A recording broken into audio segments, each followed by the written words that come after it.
جب بھی کوئی پریشانی ہو تو یہ ایک کام ضرور کریں۔ وہ کام کون سا ہے؟ اس سے پہلے ہم نے آن لائن بزنس سٹارٹ کیا ہے، جس میں ایرانی چادر ہے، عبایا، عطر ہے، اور خاکی شفا کی تسبیح ہے، سجدہ ہیں، بینر علم ہے، پتھر ہے، بکس وغیرہ ہے۔ اگر آپ کوئی بھی چیز ہم سے لینا چاہتے ہیں تو اسکرین پر نمبر موجود ہے، آپ ہم سے رابطہ کر سکتے ہیں۔ تو یہ یاد رکھیں وہ کام کون سا ہے؟ وہ حدیث سے ثابت ہے کہ اللہ کے رسول جب بھی کوئی مصیبت آتی، پریشانی آتی، وضو کر کے 2 رکعت نماز پڑھتے ہیں۔ آج ہماری حالت یہ ہے، جب کوئی پریشانی آئے ہم اللہ سے دور ہو کر اللہ کی مخلوق کے سامنے جھکتے ہوئے نظر آتے ہیں۔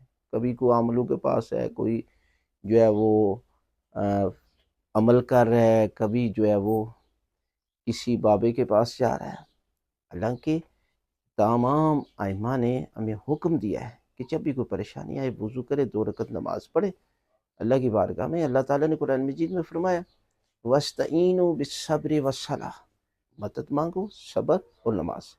یہاں صبر سے مراد یہ ہے روزہ، یعنی جب بھی آپ کو پریشانی آتی ہے تو روزہ رکھیں، نماز پڑھیں۔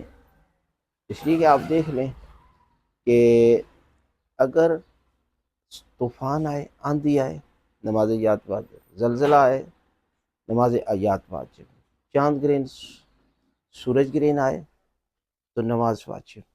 اسی طرح نماز ایک ایسی عبادت ہے کہ جس کے ذریعے سے انسان جو ہے وہ اپنے گناہوں کی معافی مانگتا ہے۔ اللہ کی بارگاہ میں بہترین دعا کرنے کا بہترین طریقہ نماز ہے۔